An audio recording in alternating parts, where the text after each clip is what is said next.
दो दरियाओं के हसीन संगम के तिलिस्माती मंजर, बहते पानी पर बनी इमारतों और मस्जिद के शहर में ऐसे खो जाते हैं कि बहरीन से वापसी के बाद भी वहां के हसीन मनाजिर उन्हें अपनी गिरफ्त में जकड़े रहते हैं। सवात का खूबसूरत पहाड़ी मकाम, जिसे फूलों की सरजमीन भी कहा जाता है, जिला सवात के मरकजी शहर मेंगोरा से 64 किलोमीटर, सैदू शरीफ से 57 और मदाइन से 10 किलोमीटर के फासले पर बहरीन का खूबसूरत कस्बा वाक़ है। सतह समंदर से उसकी बुलंदी 4500 है, जिसकी वजह से यहाँ मौसम में खुशगवार खुनकी रहती है। इस शहर का हुस्न जमाल वादी सवात के दीगर इलाकों से मुनफरिद है। इसकी आबादी तकरीबन 45,000 नफूस पर मुश्तमिल है, जो ज्यादातर पश्तूनों के यूसुफजई और कोहिस्तान कबाइल पर मुश्तमिल है, जो इंतहाई जफाकश, मुखलिस, वज़ादार और मेहमान नवाज लोग होते हैं।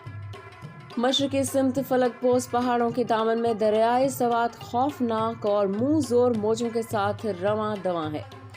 शहर की एक जानिब मानक्याल पहाड़ है तो दूसरी तरफ सहर तारी करने वाले कुदरती नज़ारों से सजा हुआ गांव आइन है। सियाहत और तफरीह के गर्ज से आने वाले लोगों के लिए यहाँ बेशुमार सहूलतें और जिंदगी की मुसरतें मौजूद हैं। जदीद सहूलतों से आरास्ता कई जदीद होटल हैं, जिनकी खिड़कियों और बालकनियों से दरियाए सवात और गिरदोनवा के इलाके के मनाजिर निहायत दिलफरेब लगते हैं। बहरीन रोड इंतहाई खूबसूरत बनाया गया है। बुलंदो बाला दरख्तों के बीच में तारकोल की स्याह बल खाती सड़क पर सफर इंतहाई खुशगवार और आरामदेह मालूम होता है। ये सड़क बहरीन के इलाके में आकर खत्म हो जाती है। सफर के दौरान रास्ते में कई खूबसूरत गांव आते हैं और उनकी खूबसूरती से मुतासिर होकर सयाहों का दिल यहीं रहने को चाहता है। जब वो आबशार पर पहुंचते हैं तो उसके गिरदोरवा का मंजर इंतहाई ख्वाबनाक मालूम होता है। 50 फीट की बुलंदी से नीचे गिरने वाले पानी का शोर एक अजब समा बांधता है। बहरीन के बाजार कदीम और जदीद तर्ज तामीर का नमूना है। शाम की मलगजी रोशनी में सैर व तफरीह के गर्ज से आने वाले मुल्की और गैर मुल्की अफराद की टोलियां वादी के मुख्तलिफ हिस्सों और कालाम जाने वाली सड़क पर चहलकदमी करती हैं।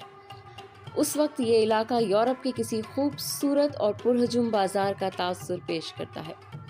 जिस तरह हर इलाका अपनी किसी मखसूस सौगात की वजह से जाना जाता है, इसी तरह सवात का इलाका मदीन भी ट्राउट मछली की अफजाइश और खुराक के हवाले से शोहरत रखता है। सवात में पहली ट्राउट फिश हेचरी 1950 में कायम हुई थी, जबकि सबसे बड़ा एक्वा कल्चर भी सवात के इलाके मदीन में है। सवात में 3 किस्म की ट्राउट मछलियों की अफजाइश होती है। सवात की ठंडी आबो हवा ट्राउट की अफजाइश के लिए बहुत मौजू है। गर्मी और सर्दी दोनों मौसमों में ट्राउट का कारोबार अरूज पर होता है। नाज़रीन, आप जब भी सवात की सैर के लिए आएं तो बदीन और बहरीन के खूबसूरत मकामात से जरूर लुत्फ उठाइएगा और यहाँ की ट्राउट मछली खाना मत भूलिएगा।